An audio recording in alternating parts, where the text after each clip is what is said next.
Hello मेरे प्यारे विद्यार्थियों, क्योंकि नया सत्र 2026 आने वाला है और बोर्ड परीक्षा बहुत ही नज़दीक आ गई है।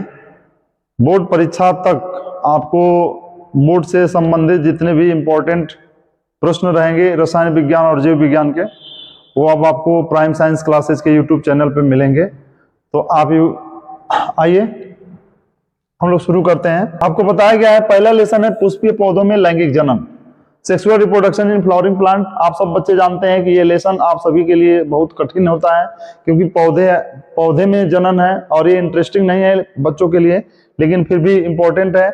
आपको ये बताया गया कि सभी आवृत्त बीजी पौधे यानी जो पुष्पीय पौधे होते हैं, इनका जीवन काल बहुत ही विकसित अवस्था में होती है। जो विकसित अवस्था होती है उसे हम बीजाणुद्भिद कहते हैं, और जो कम विकसित अवस्था होती है उसे युग्मकोद्भिद कहते हैं। युग्मकोद्भिद जो अवस्थाएं होती हैं वो अगुणित होती हैं, और जो बीजाणुद्भिद अवस्था होती है वह द्विगुणित होती है। इनमें पीढ़ी एकांतरण पाया जाता है, यानी अगुणित द्विगुणित, द्विगुणित के बाद अगुणित, फिर अगुणित के बाद द्विगुणित। ये अवस्थाएं बार बार एक दूसरे के एकांतरित क्रम में आती रहती हैं, इसीलिए इसे हम पीढ़ी एकांतरण कहते हैं। और पुष्पीय पौधों में जो फूल होता है वह सबसे महत्वपूर्ण अंग होता है पौधे का, और फूल में ही प्रजनन क्रिया प्रारंभ होती है, इसीलिए इसमें हम फ्लावर को पढ़ेंगे। ये आपके सामने एक फ्लावर का दृश्य है, आप देखे भी होंगे। गुड़हल का पौधा पुष्प है, तो गुड़हल के पुष्प में कौन कौन सी संरचनाएं होती हैं अभी मैं आपको बताऊंगा। पहले जान लेते हैं कि पुष्प किसे कहते हैं, फ्लावर किसे कहते हैं।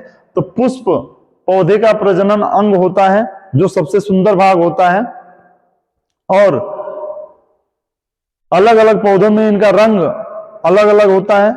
पुष्प में सुगंध भी होता है, नहीं भी हो सकता है, ठीक है। कुछ पुष्प रंगीन होते हैं, कुछ रंगहीन होते हैं। किसी भी पुष्प के मुख्यतः 4 भाग होते हैं, भाग तो कई हैं लेकिन मेन जो है 4 भाग हैं।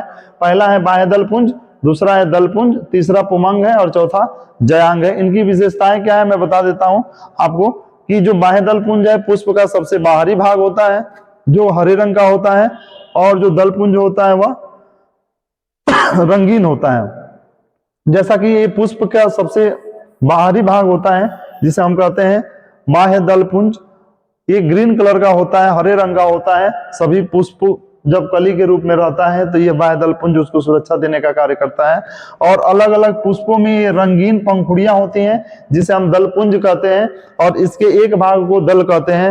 ये पुष्प का मेल पार्ट है, जिसे हम कहते हैं पुमंग। ये सारे मेल पार्ट है, जिसे हम क्या कहते हैं, पुमंग कहते हैं। वाला भाग एंथर कहलाता है, नीचे का भाग स्टेमेन कहलाता है, ठीक है। इसके आगे हम जब देखते हैं तो चारों भागों का विस्तृत अध्ययन करेंगे। यहाँ पे हम लोग पहला बाह्य दलपुंज बताया गया है, जिसे कैलेक्स कहते हैं। यह पुष्प का सबसे बाहरी भाग होता है, जो हरे रंग का होता है। पुष्प जब कली के रूप में रहता है तो उसको सुरक्षा देने का और भोजन देने का कार्य करता है। दूसरा होता है दलपुंज कोरोला, यह पुष्प का दूसरा भाग है, जो प्राय रंगीन होता है। अलग अलग पुष्प में यह अलग अलग रंग का होता है।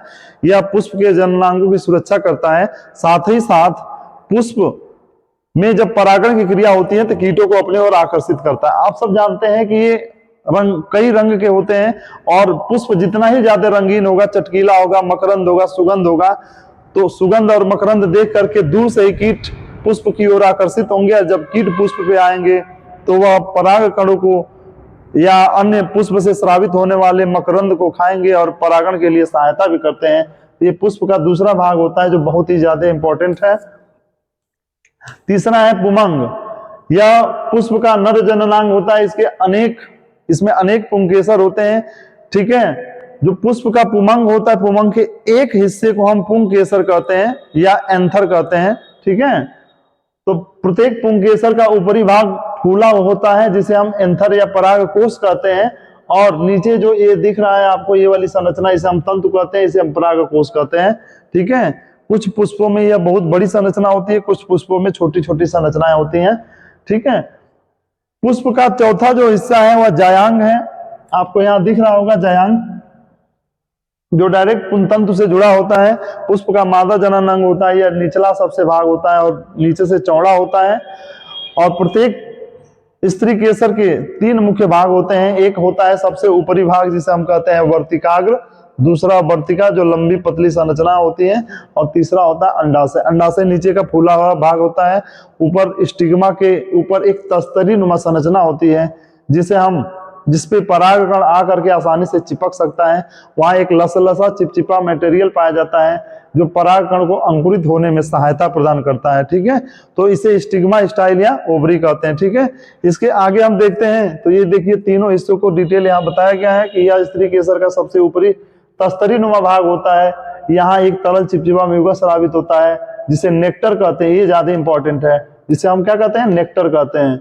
यहाँ पे इसको नोट डाउन करेंगे कि जो चिपचिपा पदार्थ होता है, ये वर्तिकाग्र पर जो चिपचिपा पदार्थ होता है उसे हम नेक्टर कहते हैं। परागकण आकर के यही अंकुरित होता है। दूसरा जो भाग होता है उसे हम स्टाइल कहते हैं या वर्तिका कहते हैं। वर्तिका एक लंबी पतली नली के समान संरचना होती है जिससे पराग नली का निर्माण होता है और पराग नली के द्वारा ही परागकण अंडाशय तक पहुंचते हैं। तीसरा भाग अंडाशय या स्त्री केसर का सबसे निचला चौड़ा भाग है। यह इसमें मादा युग्मक यानी अंडाणु का निर्माण होता है। ठीक है, तो अंडाणु जब बन जाएगा तब फिर निषेचन की क्रिया संपन्न होती है। इस तरह से अब कल से हर रोज आपको एक एक वीडियो मिलेंगे, और अब केवल हम वही वीडियो बनाएंगे जो परीक्षा के दृष्टि से बहुत महत्वपूर्ण होगा।